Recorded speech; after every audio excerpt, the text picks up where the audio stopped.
Ladies and gentlemen, thank you for tuning in. We're going to be covering our trip to Namibia over a few days, leaving from Dubai, laying over in Johannesburg for one night, and then from there going to Walvis Bay, where we started our trip.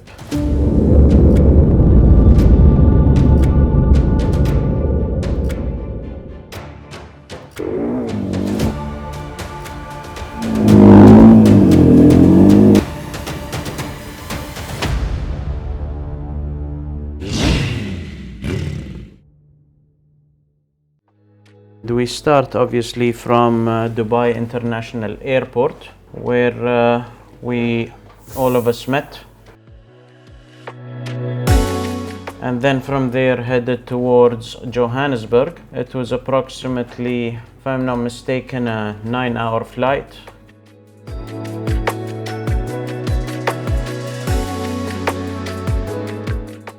And then we jumped on the afternoon flight that took us to Walvis Bay via the Airlink Airlines. So as soon as we landed in the Walvis Bay Airport, we were received by the Untamed Africa team and taken to their offices and base, where we met with Dirkie Barad, who showed us around, told us about the details. He showed us all his trophies and motorbike collection, and then we had to choose each rider the motorbike that he's going to ride for the rest of the trip. And then he explained to us how the details are going to be.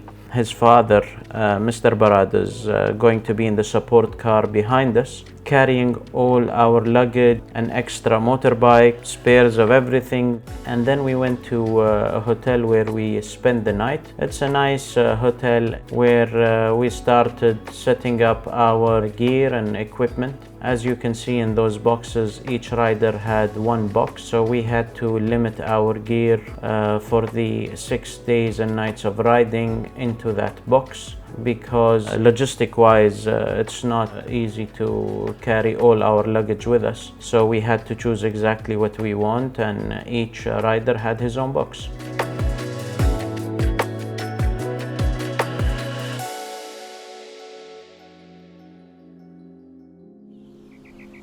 So on day one, we woke up and had our breakfasts and were ready to leave. To tell you a little bit about the riders, we have here Sabah al-Shamsi, aka Lionheart. This gentleman is not scared from anything. His motto is go hard or go home when it comes to the management of his speed or throttle. Mr. Ali al-Mullah, Iron Man, and the reason his name is Iron Man is literally he has metallic pieces and iron pieces in his body, so that's why he is Mr. Iron Man. This is Mr. Hussein Muthanna. He is the Lord of Dates. I do not know how he does it, but his unlimited supply of dates, anytime, any location in the desert, he always has dates with him. So he saved us a lot from situations where we were low on sugar and we wanted some sugar in our blood. The Date Lord had everything under control. Myself, the tardy director, I was always late for some reason, and I think I'll blame it on the camera, because I had to carry a few cameras with me, a few batteries, and you people who always manage these things and change batteries and cameras, especially with very hot weather, but they were understanding. They were understanding, and I hope that this series will cover all the delay that we went through for changing batteries or recording new videos.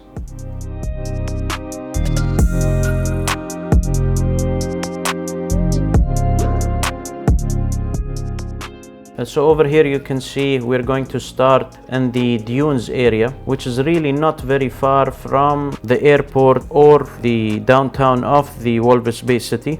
And we started riding there, heading towards the Moon landing area.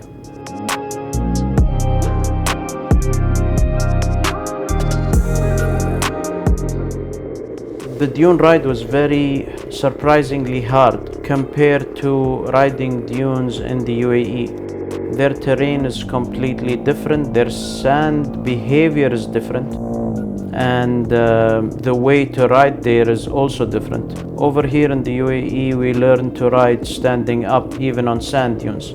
But over there, we had to change the technique and ride while sitting down. And that is because the sand just changes from being hard sand to extremely soft sand without being able to read the terrain. And a few of us learned the hard way. And you're going to see in my video also, there were a few times where I fell, and I fell hard also.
So I was really struggling in the beginning to understand how to ride in that type of terrain.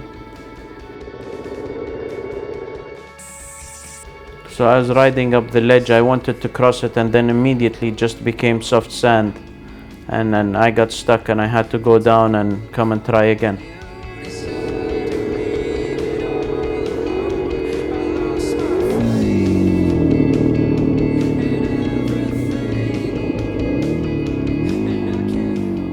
Their dunes are really high and steep in a way, and momentum is the key, yet you have to know how to brace yourself when the sand becomes soft and continue the momentum.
Riding in the Namibian desert, it was a fantastic experience.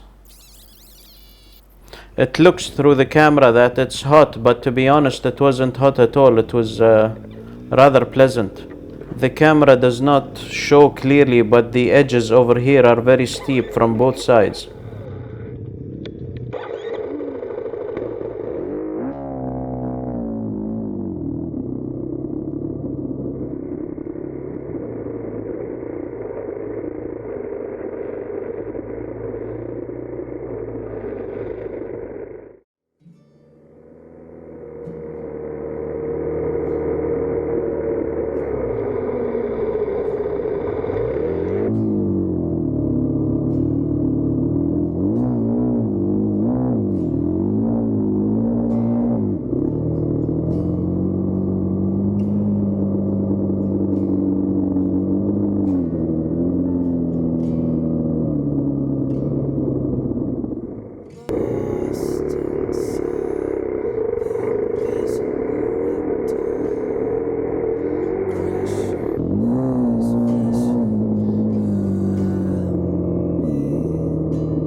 Here, Durkee is fixing Hussein's throttle.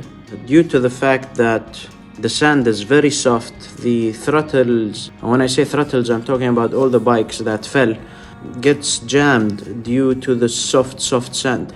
And it is something that we faced a lot there because of the softness of the sand. The grain itself is very, very small. If you keep looking at the tire patterns in front of me, you will notice how the sand changes from being hard to soft instantly.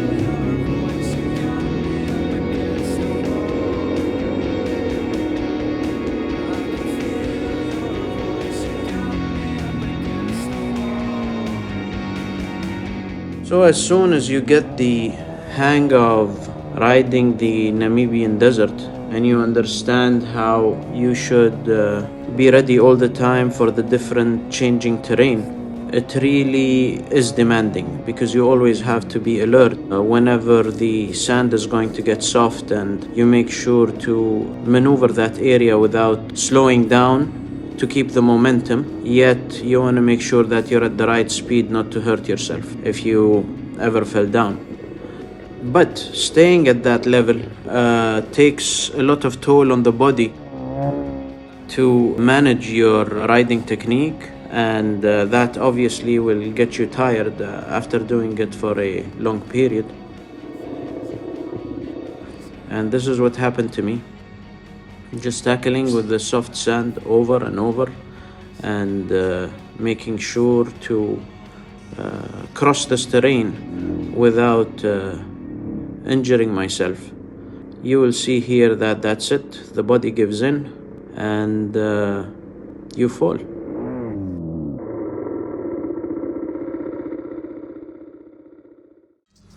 So after this fall and trying to lift the bike up and have it straight in the soft sand was demanding also, and my heart rate reached here to approximately 182 beats per minute.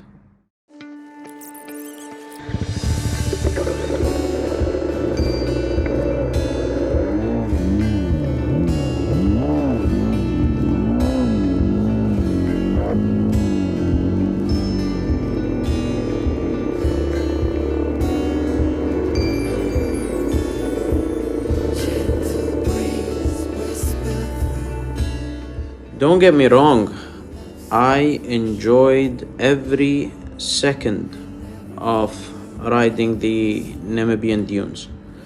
It was an experience that I loved.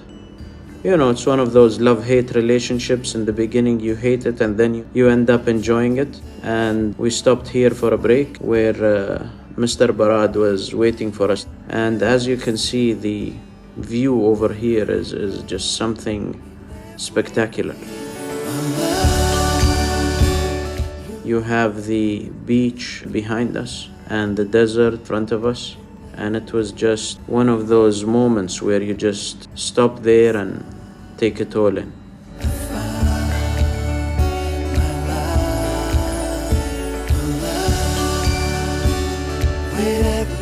After a demanding day in the desert, a nice meal is well deserved. So we went to this fantastic gas station that had also hot meals, and they offered hot steaks and grilled fish and salads and rice and everything.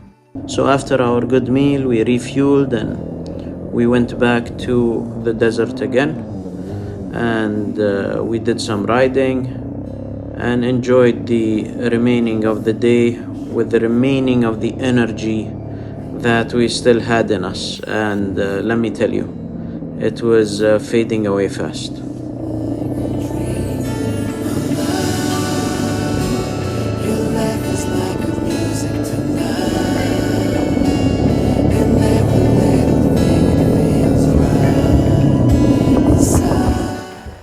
Now we are on our way heading to our camp. So we left the desert behind us, and this is one of the highways taking us to the retreat that we're going to.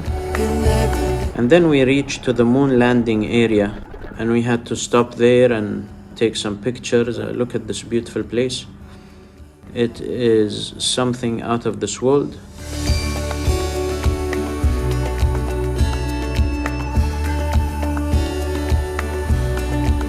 That big bus was a tour bus filled with Italian tourists who came here just to see the moon landing area.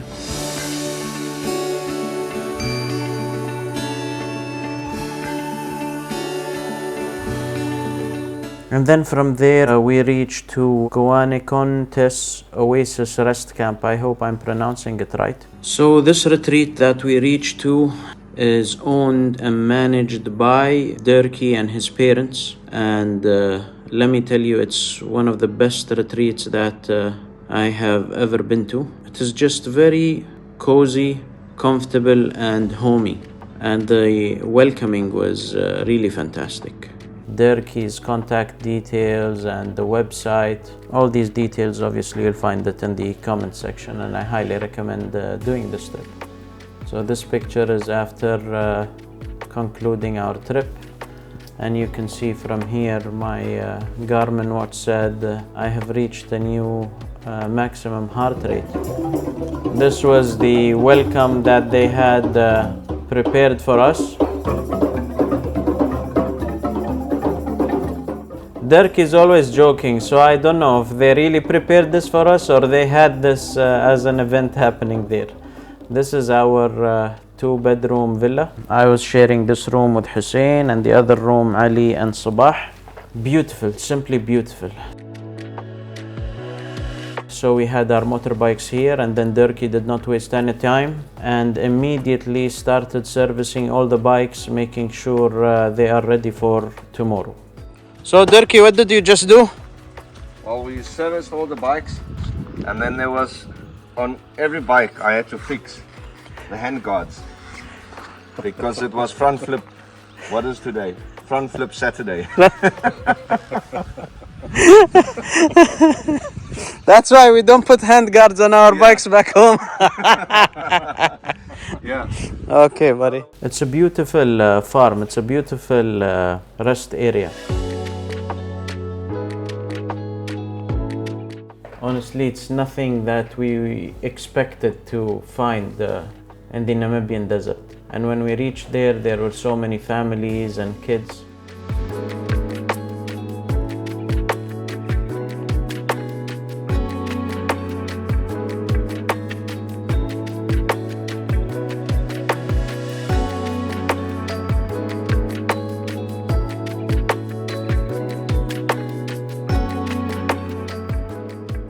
If you look at this picture, believe it or not, I took this picture with my iPhone, and it is much more beautiful with the naked eye. You wouldn't believe how clear the sky is over there. Obviously, due to not having any light pollution. It was beautiful. It's like blankets of stars. Thank you very much for watching this episode. I hope you enjoyed it. I'd highly appreciate it if you would share your comments, follow and subscribe. Inshallah soon we'll be launching the second episode. Thank you for watching. Bye.